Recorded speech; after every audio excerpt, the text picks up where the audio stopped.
ಬಹಳ ಮುಖ್ಯವಾಗಿ ಬೆಂಗಳೂರಿನಲ್ಲಿ ನಡೆದಿರತಕ್ಕಂತಹ ಚಿನ್ನಸ್ವಾಮಿ ಸ್ಟೇಡಿಯಂನಲ್ಲಿ ನಡೆದಿರುವಂತಹ RCBಯ ವಿಜಯೋತ್ಸವದ ಸಂದರ್ಭದಲ್ಲಿ ಆಗಿರುವಂತಹ ಕಾಲ್ತುಳಿತ ಪ್ರಕರಣ ರಾಜ್ಯ ಸರ್ಕಾರಕ್ಕೆ ದೊಡ್ಡ ಕಂಟಕವಾಗಿ ಪರಿಣಮಿಸಿದೆ.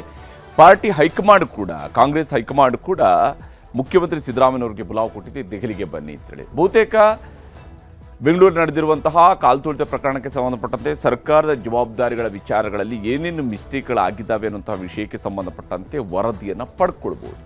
ಇದೇ ಸಂದರ್ಭದಲ್ಲಿ ಇನ್ನೂ ಕೆಲವೊಂದು ಅಂಶಗಳನ್ನು ಇಟ್ಟುಕೊಂಡೇ CM ದೆಹಲಿಗೆ ಹೋಗ್ತಾ ಇದ್ದಾರೆ.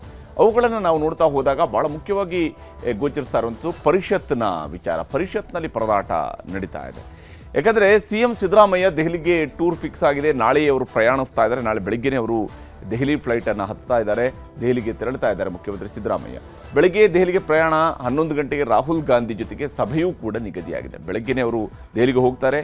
ಬೆಳಗ್ಗೆ 11 ಗಂಟೆಗೆ ರಾಹುಲ್ ಗಾಂಧಿ ಅವರ ಜೊತೆ ಕೂಡ ಒಂದು ಸಭೆ ನಡೆಯೋದಿದೆ. ಬಹುತೇಕ ರಾಹುಲ್ ಗಾಂಧಿ ಅವರಿಗೆ ರಾಜ್ಯದ ವಿದ್ಯಮಾನಗಳ ಬಗ್ಗೆ ಅವರು ವಿವರಿಸ್ಬೋದು. ವಿಶೇಷವಾಗಿ ಬೆಂಗಳೂರಿನಲ್ಲಿ ಆಗಿರುವಂತಹ ಕಾಲ್ತುಳಿತ ಪ್ರಕರಣಕ್ಕೆ ಸಂಬಂಧಪಟ್ಟಂತೆ ಮೊದಲ ಅಜೆಂಡಾ ಇರುವಂಥದ್ದು ಇದುವೇನೆ. RCB ಫ್ಯಾನ್ಸ್ ಗಲಾಟೆ ಮತ್ತು ನಂತರ ಅಲ್ಲಿ ಆಗಿರತಕ್ಕಂತಹ ಕಾಲ್ತುಳಿತ ಪ್ರಕರಣ ಏನಿದೆ, ಈ ಒಂದು ಕಾಲ್ತುಳಿತ ಪ್ರಕರಣದಲ್ಲಿ ಹೇಗೆ ಆಯಿತು, ಯಾಕೆ ಆಯಿತು, ಎಲ್ಲಿ ಸರ್ಕಾರದಿಂದ ಮಿಸ್ಟೇಕ್ ಆಯಿತು, ಯಾಕೆ ನೀವು RCB ಗೆದ್ದಂತಹ ಖುಷಿಯಲ್ಲಿ ಕೇವಲ RCB ಫ್ಯಾನ್ ರೀತಿಯಲ್ಲಿ ವರ್ತಿಸ್ತಾ ನೀವು ಸರ್ಕಾರದ ಜವಾಬ್ದಾರಿಗಳನ್ನು ಯಾಕೆ ಬದಿಗಿಟ್ರಿ, ಏನಾಗಿದೆ ಅನ್ನುವಂತಹ ವಿಚಾರದಲ್ಲಿ ಭಾಳ ಮುಖ್ಯವಾಗಿ ಪ್ರಶ್ನಿಸ್ಬೋದು. ಈ ವಿಚಾರದ ಬಗ್ಗೆ ಚರ್ಚೆ ಆಗ್ಬೋದು. ಎರಡನೇ ಅಜೆಂಡಾ ಇರುವಂಥದ್ದು ಪರಿಷತ್ಗೆ 4 ಆಯ್ಕೆ ಮಾಡಿ ಲಿಸ್ಟನ್ನು ರೆಡಿ ಮಾಡಿ ರಾಜಭವನಕ್ಕೆ ಕಳಿಸಿದ್ದಾರೆ, ನಂತರ ಹೋಲ್ಡ್ ಮಾಡಿಸಿದ್ದಾರೆ. ಅಂದರೆ ಪಾರ್ಟಿ ಹೈಕಮಾಂಡ್ಗೆ ಗೊತ್ತಿದ್ದೇ ಲಿಸ್ಟ್ ರೆಡಿ ಆಗೋದು. ಲಿಸ್ಟೇನು ಇವರೇ ಮನಸ್ಸಿಗೆ ಬಂದಾಗೆ 4 ಹೆಸರು ಕಳಿಸಿಕೊಡುವಂಥ ಅಧಿಕಾರ ಏನು ಸಿದ್ದರಾಮಯ್ಯವ್ರಿಗೆ ಇರೋದಿಲ್ಲ. ಹೈಕಮಾಂಡ್ನ ಮೂಲಕವಾಗಿಯೇ ಲಿಸ್ಟನ್ನು ಪಡ್ಕೊಂಡಿರ್ತಾರೆ. ಆದರೆ ಆ ಲಿಸ್ಟ್ಗೂ ಕೂಡ ತಡೆ ಒಡ್ಡುವಂತಹ ಕೆಲಸವನ್ನು ಕಡೆ ಕ್ಷಣದಲ್ಲಿ ಮಾಡಲಾಗಿದೆ. ಹೀಗಾಗಿ ಪರಿಷತ್ಗೆ 4 ಆಯ್ಕೆಯ ವಿಚಾರ ಇದೆಯಲ್ಲ, ಈ ಅಜೆಂಡಾವು ಕೂಡ ಬಹಳ ಮುಖ್ಯವಾಗಿ ಚರ್ಚೆಗೆ ಬರಬಹುದು. ರಾಹುಲ್ ಗಾಂಧಿಯವ್ರ ಜೊತೆ ಕೂಡ ಚರ್ಚಿಸ್ಬೋದು. ಅದಾದ ನಂತರ ಮಲ್ಲಿಕಾರ್ಜುನ್ ಖರ್ಗೆ ಅವರಿಗೂ ಕೂಡ ವಿವರಿಸ್ಬೋದು. ವಿಶ್ವಾದ್ಯಂತ ಮುಜುಗರ ಮಾಡಿರುವಂತಹ ಕಾಲ್ತುಳಿತದ ಬಗ್ಗೆ ವಿವರಣೆಯನ್ನು ನೀಡುವಂತಹ ಸಾಧ್ಯತೆ ಇದ್ದೇ ಇದೆ. ಇದು ಕೇವಲ ಭಾರತದಲ್ಲಿ ಮಾತ್ರ ಅಲ್ಲ, ಕೇವಲ ಬೆಂಗಳೂರಲ್ಲಿ ಕರ್ನಾಟಕದಲ್ಲಿ ಮಾತ್ರ ಅಲ್ಲ, ವಿಶ್ವದಾದ್ಯಂತ ಇದರ ಬಗ್ಗೆ ಚರ್ಚೆ ಆಗ್ತದೆ. ಯಾಕಂದರೆ ಕ್ರಿಕೆಟ್ ಪ್ರೇಮಿಗಳು ಎಲ್ಲ ಕಡೆಯಿಂದಲೂ ಕೂಡ ಇದಕ್ಕೆ ಆಕ್ರೋಶ ವ್ಯಕ್ತಪಡಿಸಿದ್ದಾರೆ. ಕ್ರಿಕೆಟ್ ದಿಗ್ಗಜರು ಆಕ್ರೋಶವನ್ನು ವ್ಯಕ್ತಪಡಿಸಿದ್ದಾರೆ. ಕ್ರಿಕೆಟ್ ಆಡುವಂತಹ ದೇಶಗಳಲ್ಲಿ ಇದರ ಬಗ್ಗೆ ವಿಶೇಷವಾದಂತಹ ಚರ್ಚೆಗಳು ನಡೀತಿದ್ದಾವೆ. ನೋಡಿ ಬೆಂಗಳೂರಲ್ಲಿ ಹಿಂಗಾಯ್ತಂತೆ, ನೋಡಿ ಬೆಂಗಳೂರಿನಲ್ಲಿ ಕಾಲ್ತುಳಿತ ಆಯ್ತಂತೆ, ಬೆಂಗಳೂರಿನಲ್ಲಿ RCB ವಿಕ್ಟ್ರಿಯನ್ನು ಸೆಲೆಬ್ರೇಟ್ ಮಾಡೋಕ್ಕೆ ಹೋಗಿ ಕಾಲ್ತುಳಿತ ಆಯಿತು ಅನ್ನೋದು ಇದೆಯಲ್ಲ, ಇದು ಎಲ್ಲ ಕಡೆಯಲ್ಲೂ ಚರ್ಚೆ ಆಗ್ತದೆ.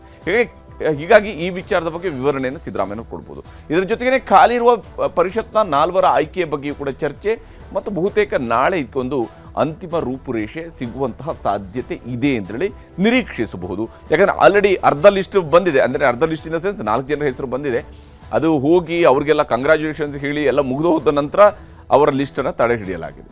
ಈ ವಿಚಾರದಲ್ಲಿ ಈ ಲಿಸ್ಟ್ ವಿಚಾರಗಳಿಗೆ ಸಂಬಂಧಪಟ್ಟಂತೆ ನೋಡ್ತಾ ಹೋದಾಗ ಈಗಾಗಲೇ 4 ಜನರ DG ಸಾಗರ್, ದಿನೇಶ್ ಅಮೀನ್ಮಟ್ಟು, ಹಾಗೆಯೇ ಆರತಿ ಕೃಷ್ಣ ಮತ್ತು ರಮೇಶ್ ಬಾಬು, ಈ 4 ಜನರ ಹೆಸರುಗಳನ್ನು ಕಳಿಸಲಾಗಿತ್ತು.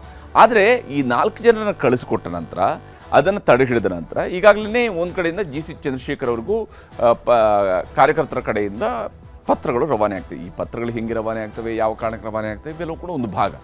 ನಾಮನಿರ್ದೇಶನದಲ್ಲೂ ಕೂಡ ಕಾರ್ಯಕರ್ತರಿಗೆ ಮಣೆ ಹಾಕಬೇಕು, ಹೊಸಬರಿಗೆ ಮಣೆ ಹಾಕಬೇಕು ಅನ್ನುವಂಥ ಡಿಮ್ಯಾಂಡನ್ನು ಮುಂದಿಡಲಾಗಿದೆ.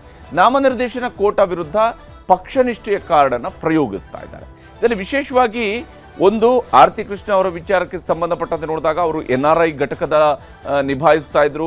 ಕಾಂಗ್ರೆಸ್ನ NRI ಘಟಕದಲ್ಲಿ ಅವರು ಕೆಲಸವನ್ನು ಮಾಡ್ತಾ ಇದ್ರು. ಈ ಕಾರಣಕ್ಕಾಗಿ ಸಹಜವಾಗಿಯೇ ಅವರಿಗೆ ಹೈಕಮಾಂಡ್ ಮಟ್ಟದಲ್ಲೂ ಕೂಡ ಇರುವಂತಹ ಒಂದು ಅವರ ಬಗ್ಗೆ ಇರುವಂತಹ ವಿಶ್ವಾಸ, ಇದರ ಆಧಾರದ ಮೇಲೆ ಅವರು ನಾಮನಿರ್ದೇಶನವನ್ನು ಪಡ್ಕೊಂಡಿದ್ದಾರೆ. ಹೈಕಮಾಂಡ್ ಅವರು ನಾಮನಿರ್ದೇಶನ ಮಾಡಿದೆ. ಇನ್ನು ದಿನೇಶ್ ಅಮೀನ್ಮಟ್ಟು ಪತ್ರಕರ್ತ, ಸಿದ್ದರಾಮಯ್ಯನವ್ರಿಗೂ ಹಿಂದೆ ಮಾಧ್ಯಮ ಸಲಹೆಗಾರರಾಗಿದ್ದರು, ಸಿದ್ದರಾಮಯ್ಯನವ್ರಿಗೆ ಆಪ್ತರಾಗಿದ್ದರು ಮತ್ತು ಸೈದ್ಧಾಂತಿಕವಾಗಿ ಸಿದ್ದರಾಮಯ್ಯನವರ ಸಿದ್ಧಾಂತವನ್ನು ಮತ್ತು ವಿಶೇಷವಾಗಿ ಕಾಂಗ್ರೆಸ್ನವರು ಏನು ಪ್ರತಿಪಾದಿಸಿದರೆ ಆ ಸೈದ್ಧಾಂತಿಕವಾಗಿ ಹತ್ತಿರದಲ್ಲಿದ್ದಾರೆ. ಈ ಕಾರಣಕ್ಕೆ ಅವರ ಹೆಸರು ಇದೆ. ರಮೇಶ್ ಬಾಬು ಹೊಸದಾಗಿ ಅವರು ಕಾಂಗ್ರೆಸ್ಗೆ ಜಾಯ್ನ್ ಆದಂಥವ್ರು, JDS ಅನ್ನು ತೊರೆದು ಕಾಂಗ್ರೆಸ್ಗೆ ಜಾಯ್ನ್ ಆದಂಥವ್ರು. ಹೀಗಾಗಿ ಈ ಸಂದರ್ಭದಲ್ಲಿ ಪಕ್ಷದ ವಕ್ತಾರನಾಗಿ ಬಹಳಷ್ಟು ಕೆಲಸ ಮಾಡಿದ್ದಾರೆ. ಪಕ್ಷದ ಮೀಡಿಯಾ ಸೆಲ್ನಲ್ಲಿ ಕೆಲಸ ಮಾಡ್ತಾ ಇದ್ದಾರೆ. ಪ್ರಿಯಾಂಕ್ ಖರ್ಗೆ ಅವ್ರ ಜೊತೆಗೆ ಹತ್ತಿರದಲ್ಲಿ ಕೆಲಸ ಮಾಡ್ತಾ ಇದ್ದಾರೆ. ಇವೆಲ್ಲವೂ ಕೂಡ ಅವರ ಕಾರಣ ಆಗಿರುತ್ತೆ ಅವ್ರದ್ದು. ಇನ್ನು DG ಸಾಗರ್ ದಲಿತ ನಾಯಕ, ಅವರು ಕೂಡ ದಲಿತ ಚಳುವಳಿಗಳಲ್ಲಿ ಹೋರಾಟಗಳಲ್ಲಿ ಭಾಗಿಯಾಗಂಥವ್ರು. ಈ ಕಾರಣಕ್ಕೆ ಅವರು ಕೂಡ ನಾಮನಿರ್ದೇಶನದ ಪಟ್ಟಿಯಲ್ಲಿ ಇದೆ. ಆದರೆ ಕಾರ್ಯಕರ್ತರನ್ನು ನೇಮಿಸಿ ಅನ್ನುವಂಥ ಹೊಸ ಕೂಗು ಶುರುವಾಗಿದೆ. ನೀವು ಯಾರ್ಯಾರಿಗೋ ಕೊಡಬೇಡಿ, ಕಾರ್ಯಕರ್ತರಿಗೆ ಕೊಡಿ ಅಂತ ಹೇಳ್ತಿದ್ದಾರೆ. ಅಲ್ಲ, ಈ ನಾಮನಿರ್ದೇಶನದಲ್ಲಿ ಕಾರ್ಯಕರ್ತರದ್ದು ಏನು ಅನ್ನುವಂಥ ಪ್ರಶ್ನೆ ಬರುತ್ತೆ. ಹಾಗಿದ್ರೆ ನಾಮನಿರ್ದೇಶನದಲ್ಲಿ ಕಾರ್ಯಕರ್ತರನ್ನ ಮಾಡಲೇಬಾರ್ದು ಅಂತೇಳಿಲ್ಲ. ಕಾರ್ಯಕರ್ತರು ಕೂಡ ಇರ್ತಾರೆ, ಕಾರ್ಯಕರ್ತರಲ್ಲಿರುವಂಥವ್ರು ಕೂಡ ನಾಮನಿರ್ದೇಶನ ಮಾಡ್ತಾರೆ, ಪಕ್ಷಗಳವರು ನಾಮನಿರ್ದೇಶನ ಮಾಡ್ತಾರೆ. ಆದರೆ ಕೇವಲ ರಾಜಕೀಯದ ಉದ್ದೇಶ ಒಂದೇ ಕಾರಣಕ್ಕಾಗಿ ನೀವು ನಾಮನಿರ್ದೇಶನ ಮಾಡೋಕ್ಕಾಗತ್ತಾ? ಈಗಾಗಲೇ ಕಳಿಸಬಹುದಾಗಿರ್ತಕ್ಕಂಥ ಲಿಸ್ಟ್ನಲ್ಲಿ ಕೂಡ ಒಬ್ಬರ ವಿಚಾರದಲ್ಲಿ ಈ ಅಬ್ಜೆಕ್ಷನ್ ಬಂದೇ ಬರಬಹುದು ಅನ್ನುವಂಥ ನಿರೀಕ್ಷೆ ಸರ್ಕಾರಕ್ಕೂ ಕೂಡ ಇದೆ. ಯಾಕಂದರೆ ರಾಜ್ಯಪಾಲರು ಇದಕ್ಕೆ ವಿವರಣೆಯನ್ನು ಕೇಳಬಹುದು ಅಂತೇಳಿ. ಕೆಪಿಸಿಸಿ ಕಾರ್ಯಾಧ್ಯಕ್ಷ GC ಚಂದ್ರಶೇಖರ್ ಅವರಿಗೆ ಕೆಲವರು ಈಗ ದೂರನ್ನು ಕೊಟ್ಟಿದ್ದಾರೆ. ನೀವು ಪಕ್ಷದ ಕಾರ್ಯಕರ್ತರಿಗೆ ಮಣೆ ಹಾಕಿ, ಪಕ್ಷ ನಿಷ್ಠರಿಗೆ ಮಣೆ ಹಾಕಿ, ಹೊಸಬರಿಗೆ ಮಣೆ ಹಾಕಿ, ಈ ರೀತಿಯಾದಂಥ ಬೇರೆ ಬೇರೆ ಅಂಶಗಳನ್ನು ಇಟ್ಟುಕೊಂಡು ಈಗಾಗಲೇ ಮನವಿಯನ್ನು ಮಾಡ್ಕೊಂಡಿದ್ದಾರೆ. ಮೇಲ್ಮನೆ ನಾಮನಿರ್ದೇಶನ ಕಾರ್ಯಕರ್ತರಿಗ ಅಥವಾ ವಿಷಯ ತಜ್ಞರಿಗ ಅನ್ನುವಂಥ ಪ್ರಶ್ನೆಯೂ ಕೂಡ ಇದೆ. ಯಾಕಂದರೆ ನೀವು ಕಳಿಸ್ತಾ ಇರುವಂಥದ್ದು ಏನಕ್ಕೆ? ಚಿಂತಕರ ಚಾವಡಿ ಎಂದು ಕರೀತಾರೆ ವಿಧಾನ ಪರಿಷತ್ತನ್ನು. ಚಿಂತಕರ ಚಾವಡಿಗೆ ಕಳಿಸುವಾಗ ನೀವು ರಾಜಕೀಯದ ನಾಮನಿರ್ದೇಶನದಲ್ಲಿ ಉಳಿದಂತೆ ಅಲ್ಲಿ ಸ್ಥಳೀಯ ಸಂಸ್ಥೆಗಳಿಂದ ಆಯ್ಕೆ ಆಗೋದಕ್ಕೆ ಅವಕಾಶಗಳಿದ್ದಾವೆ, ಶಿಕ್ಷಕರ ಕ್ಷೇತ್ರಗಳಲ್ಲಿ ಆಯ್ಕೆ ಆಗೋದಕ್ಕೆ ಅವಕಾಶಗಳಿದ್ದಾವೆ, ಇವೆಲ್ಲವೂ ಕೂಡ, ಅಥವಾ ಪದವೀಧರ ಕ್ಷೇತ್ರಗಳಿದ್ದಾವೆ, ವಿಧಾನಸಭೆಯಿಂದ ವಿಧಾನ ಪರಿಷತ್ಗೆ ಅಲ್ಲೆಲ್ಲ ನೀವು ರಾಜಕಾರಣಿಗಳಲ್ಲಿ ಬರ್ತಾರೆ. ನಾಮನಿರ್ದೇಶನದಲ್ಲಾದರೂ ಸ್ವಲ್ಪ ಚಿಂತಕರನ್ನು ಆ ಸದನಕ್ಕೆ ಕಳಿಸ್ಬೇಕಾ ಬೇಡವಾ? ಮೇಲ್ಮನೆಗೆ ಹಾಗಾದರೆ ಯಾರನ್ನು ನೀವು ನಾಮನಿರ್ದೇಶನ ಮಾಡಬೇಕು ಅನ್ನೋಂಥ ಪ್ರಶ್ನೆ ಬರುತ್ತೆ. ವಿಧಾನ ಪರಿಷತ್ ನಾಮನಿರ್ದೇಶನದಲ್ಲೂ ರಾಜಕೀಯ ಕಾರ್ಯಕರ್ತರಿಗೇ ಮಣೆ ಹಾಕಬೇಕಾ ಅಂತೇಳಿ. ಯಾಕಂದರೆ ಈ ಮೇಲ್ಮನೆಗಳು ಈಗ ರಾಜ್ಯಸಭೆ ವಿಚಾರಕ್ಕೆ ಹೋದಾಗ ಅಲ್ಲಿ ಸಚಿನ್ ತೆಂಡೂಲ್ಕರ್, ಮೇರಿ ಕೋಮ್ ಇವರಂಥವರೆಲ್ಲರೂ ಕೂಡ ನಾಮನಿರ್ದೇಶನ ಆಗಿ ಅಲ್ಲಿಗೂ ಹೋಗಿದ್ದಾರೆ. ಜಯಶ್ರೀ ಅವರು ಹೋಗಿರ್ಬೋದು, ಅಥವಾ ಇವತ್ತು ಸುಧಾಮೂರ್ತಿ ಅವರು ಹೋಗಿರುವಂಥದ್ದು. ಇವರನ್ನೆಲ್ಲ ನಾಮನಿರ್ದೇಶನ ಮಾಡೋದ್ರ ಉದ್ದೇಶ ಬಹಳ ದೊಡ್ಡದಾದಂತಹ ಒಂದು. ಯಾಕಂದರೆ ತಮ್ಮದೇ ಆದಂತಹ ಕ್ಷೇತ್ರಗಳಲ್ಲಿ ದೊಡ್ಡ ಸೇವೆಯನ್ನು ಸಲ್ಲಿಸಿರ್ತಾರೆ. ಅಂಥವ್ರುಗಳನ್ನು ನೀವು ನಾಮನಿರ್ದೇಶನ ಮಾಡಬೇಕು. ಕರ್ನಾಟಕದಲ್ಲೂ ಕೂಡ ಬೇರೆ ಬೇರೆ ಸಂದರ್ಭಗಳಲ್ಲಿ ಈ ರೀತಿಯಾದಂತಹ ನಾಮನಿರ್ದೇಶನಗಳನ್ನು ಮಾಡ್ತಾರೆ. ವಿಶೇಷವಾಗಿ ಚಿತ್ರರಂಗದಿಂದ ಅನೇಕರನ್ನ ನಾಮನಿರ್ದೇಶನ ಆಗಿರುವಂಥ ಉದಾಹರಣೆಗಳನ್ನು ನಾವು ಪಟ್ಟಿ ಮಾಡ್ತಾ ಹೋಗ್ಬೋದು. ಅದು ಜಯಮಾಲಾ ಇರ್ಬೋದು, ಅಥವಾ ಉಮಾಶ್ರೀ ಅವ್ರದ್ದಿರ್ಬೋದು, ಅಥವಾ ಜಗ್ಗೇಶ್ ಅವ್ರನ್ನಿರ್ಬೋದು, ಅಥವಾ ತಾರಾ ಅವ್ರನ್ನಿರ್ಬೋದು, ಇಂಥವ್ರ ನಾಮನಿರ್ದೇಶನ ಆಗಿರುವಂಥದ್ದು ಕೂಡ ಇದೆ.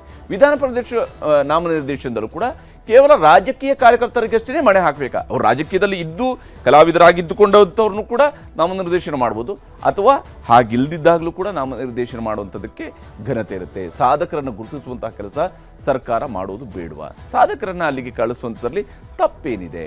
ಕೇವಲ ನಾಮನಿರ್ದೇಶನ ಮಾಡುವಾಗ ಎಂಥವ್ರನ್ನ ನಾಮನಿರ್ದೇಶನ ಮಾಡಬೇಕು ಅನ್ನುವಂತಹ ಪ್ರಶ್ನೆಯೂ ಕೂಡ ಬರುತ್ತೆ.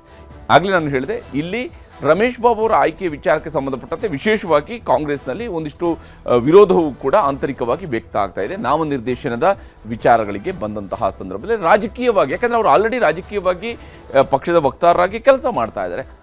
ಹಿಂದೆ ವಿ ಸೋಮಣ್ಣ ಅವರನ್ನು ನಾಮನಿರ್ದೇಶನ ಮಾಡೋದಕ್ಕೆ ಹೋದಾಗ ಆಗಿನ ರಾಜ್ಯಪಾಲರಾಗಿದ್ದಂಥ ಹಂಸರಾಜ್ ಭಾರದ್ವಾಜ್ ಅವರು ಅದನ್ನು ತಡೆ ಹಿಡಿದಿರುವಂಥ ಇತಿಹಾಸವೂ ಕೂಡ ನಮ್ಮ ಕರ್ನಾಟಕದಲ್ಲೇ ಇದೆ. ನೋಡಿ, ನಮ್ಮಲ್ಲಿ ನಮ್ಮ ವಿಧಾನ ಪರಿಷತ್ಗೆ ಚಂದ್ರಶೇಖರ್ ಕಂಬಾರ್ ಅವರನ್ನ ಇರ್ಬೋದು, ಹಾಗೆಯೇ ಸಿದ್ಧಲಿಂಗಯ್ಯ ಅವ್ರನ್ನ ಇರ್ಬೋದು, ದೊಡ್ಡರಂಗೇಗೌಡರಂಥವ್ರು ಇರ್ಬೋದು, ಅಥವಾ ಹಿಂದೂ ರಾಮಣ್ಣ ಅವರು ಇರ್ಬೋದು, ಇಂಥ ಅನೇಕರನ್ನ ನಾಮನಿರ್ದೇಶನ ಮಾಡಿರ್ತಕ್ಕಂತಹ ಉದಾಹರಣೆಗಳಿದ್ದಾವೆ. ಈ ರೀತಿಯಾದಂತಹ ಉದಾಹರಣೆಗಳು ಕೂಡ ಕರ್ನಾಟಕದಲ್ಲಿದ್ದಾವೆ. ಅವರೆಲ್ಲರೂ ಕೂಡ ಏನು ಪಕ್ಷದ ಕಾರ್ಯಕರ್ತರಾಗಿ ಕೆಲಸ ಮಾಡೋದಂಥವ್ರಲ್ಲ, ಅವರ ಸಾಧನೆಯ ಕಾರಣಗಳಿಗಾಗಿ ಅವ್ರನ್ನ ನಾಮನಿರ್ದೇಶನ ಮಾಡಿರುವಂಥ ಉದಾಹರಣೆಗಳಿದ್ದಾವೆ. ಕೇವಲ ರಾಜಕೀಯ ಅಳತೆಗೋಲಿನ ಆಧಾರದಲ್ಲೇ ನಾಮನಿರ್ದೇಶನ ಆಗಬೇಕಾ ಅನ್ನುವಂಥ ಪ್ರಶ್ನೆಯೂ ಕೂಡ ಮೂಡುತ್ತೆ. ಯಾಕಂದರೆ ಈಗ ನಡೀತಾ ಇರುವಂಥ ಚರ್ಚೆ ಇದೆಯಲ್ಲ, ನಾಮನಿರ್ದೇಶನದಲ್ಲಿ ಕಾರ್ಯಕರ್ತರಿಗೆ ಕೊಡಿ ಅನ್ನುವಂಥದ್ದು ಕೇಳ್ತಾ ಇರ್ತಾರಲ್ಲ, ಹಾಗಿರುವಾಗ ನೀವು ಎಂಥವರನ್ನು ನಾಮನಿರ್ದೇಶನ ಮಾಡಬೇಕು ಅನ್ನುವಂಥ ಪ್ರಶ್ನೆಯೂ ಕೂಡ ಬರುತ್ತೆ. ಈ ಕಾರಣಕ್ಕಾಗಿಯೇ ಈ ವಿಚಾರದಲ್ಲಿ ಸಿದ್ದರಾಮಯ್ಯನವರು ಏನನ್ನು ಕನ್ವಿನ್ಸ್ ಮಾಡ್ತಾರೆ ಪಕ್ಷದ ಹೈಕಮಾಂಡ್ನಲ್ಲಿ ಅಂತೇಳಿ. ಮತ್ತು ಈಗ ಕಳಿಸಿರುವಂಥ ವಿಧಾನ ಪರಿಷತ್ನ ಪಟ್ಟಿ ಇದೆಯಲ್ಲ, ಅದರಲ್ಲಿ ಶಿವಕುಮಾರ್ ಅವರ ಕಡೆಯಿಂದ ನೋಡಿದಾಗ, ಶಿವಕುಮಾರ್ ಅವರ ಪಾಯಿಂಟ್ ಆಫ್ ವ್ಯೂವಿಂದ ನೋಡಿದಾಗ, ಶಿವಕುಮಾರ್ ಅವರ ರೆಕಮೆಂಡೇಶನ್ ಮೂಲಕವಾಗಿ ಹೋಗಿರುವಂತಹ ಸಂಖ್ಯೆ ಕಡಿಮೆ ಇದೆ, ಅಥವಾ ಇಲ್ಲವೇ ಇಲ್ಲ ಅನ್ನುವಂಥ ರೀತಿಯಲ್ಲಿ ಇದೆ. ಕೇವಲ ಸಿದ್ದರಾಮಯ್ಯನವರ ಕಡೆಯಿಂದ ಮಾತ್ರ ಹೋಗಿರುವಂಥದ್ದು ಬಿಟ್ಟರೆ ಪಾರ್ಟಿ ಹೈಕಮಾಂಡ್ ಕಡೆಯಿಂದ ಬಂದಿರುವಂಥದ್ದು ಅನ್ನುವಂಥ ಅಂಶ ಇದೆ. ಈ ಕಾರಣಕ್ಕಾಗಿಯೇ ಇದು ಬಹಳಷ್ಟು ಚರ್ಚೆ ಆಗ್ತಾ ಇರುವಂಥದ್ದು. ಇದರ ಭವಿಷ್ಯವೂ ಕೂಡ ದೆಹಲಿಯಲ್ಲಿ ನಿರ್ಧಾರ ಆಗುವಂಥ ಸಾಧ್ಯತೆ ಇದೆ.